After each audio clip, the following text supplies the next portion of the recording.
Call Haloyim La, Yahweh, Ba'ashem, Yahweh Shah, Bahashem, Rakakwadash. I want to give double honors to the apostles and elders that prophesied and rule well for the hopeful 144 and the 1/3 of Yasharallah, who this world refers to as Israel, starting at the house of Great Millstone. Shalom to you, Akim, who teach and learn in sincerity. Shalom to the Akwith, who learn in sincerity. It's your brother, Kanan. A little straight to the point, quick hit. All right.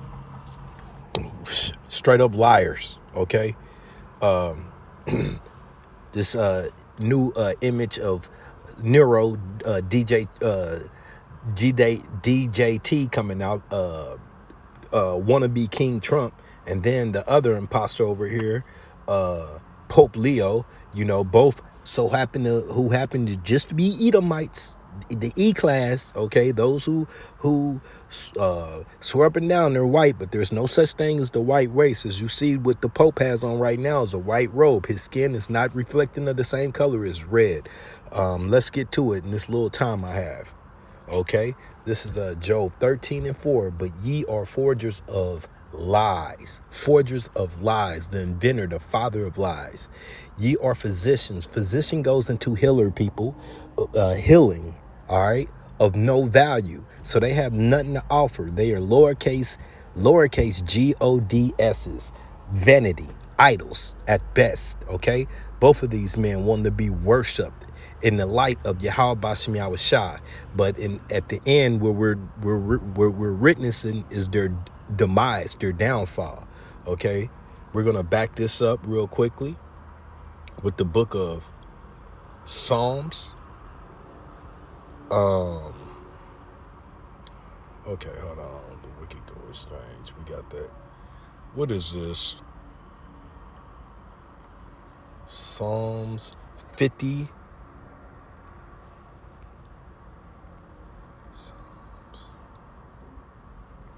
Salaki, I'm moving too quick. 58.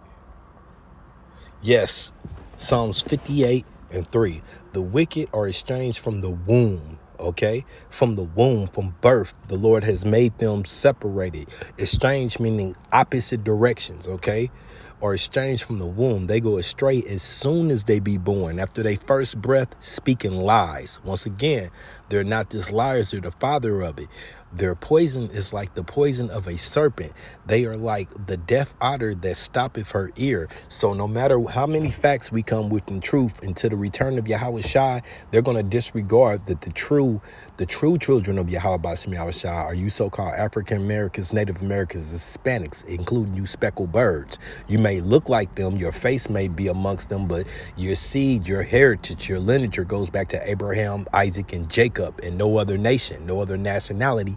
Out of the 18, only this one has he chosen. Okay. All right. We're going to give you one more example of this. You see these perpetrators of the Lord's people. Here they go again. Look at that. This pure blasphemy. And Amalek shall be utterly destroyed. Well, Amalek will be utterly destroyed. Ben Jew, you not. Ben not a Jew. Ben born Melkowski. All right. And we're going to get this to finish up this lesson. I know it was quick, but I hope it was useful, straight to the point.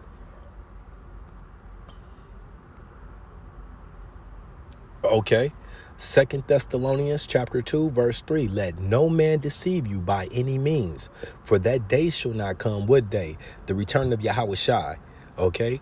The return of righteousness to this world, the end of corruption, except there be a falling away first. What was that falling away? The loss of identity spoken of in Ezekiel of you so-called African Americans, Native Americans, Hispanics, ultimately the 12 tribes losing their understanding, okay, their identity. All right, so these imposters, little hatters, we always knew who we were. They're liars. Once again, they've been doing this since birth, okay? And that man of sin be revealed, the son of perdition. Let's get that son of perdition real quick.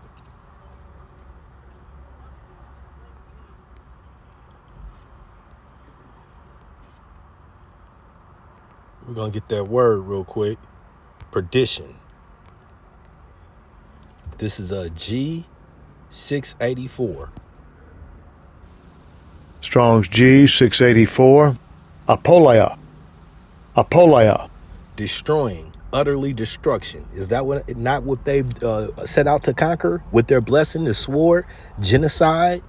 Okay, starting with the word genocide, rape, all right, molestation, okay, cannibalism, all right, the destruction which consists of eternal misery and hell, and ultimately that's where they're headed. Okay, second Esdras, chapter 6 verse 9, starting at verse 9, well, starting at verse 6 down to 9. Okay, for Esau is the end of this current wicked rulership, and Jacob is the beginning of everlasting righteousness. Okay, all right, hold on. Who opposeth and exalt himself above all that is called Yahweh Bashmi Shai, or that is worship, so that he, as I hate to say it, but it says it, Yahweh Bashmi Shai, sitting in the temple of Yahweh Bashmi Shai, so of himself that he is Yahweh Bashmi Shai. Okay, so once again, this man's arrogance, his pride has been set up at an all-time high for a reason. And I wasn't going to pull this, but I'm going to take the time to pull this. Job 9 and 24. The earth is given into the hands of the wicked. Who are they? You're looking at them. Prime examples. The wicked. Okay? He covereth the faces of the judges thereof. If not, where and who is he? Who else has this ego, this arrogance to go as far as dementia-ridden pedophile proclaiming that he is the savior? Even Caesar Borgia is turning over in his wicked grave to this day. But when Yahweh Shai comes, make no mistake, none of this is going to look, he won't look anything like this. He's a Jake, a so-called African-American, and none of this is going to ride anymore. So with that, I pray that this was edifying. Shalom.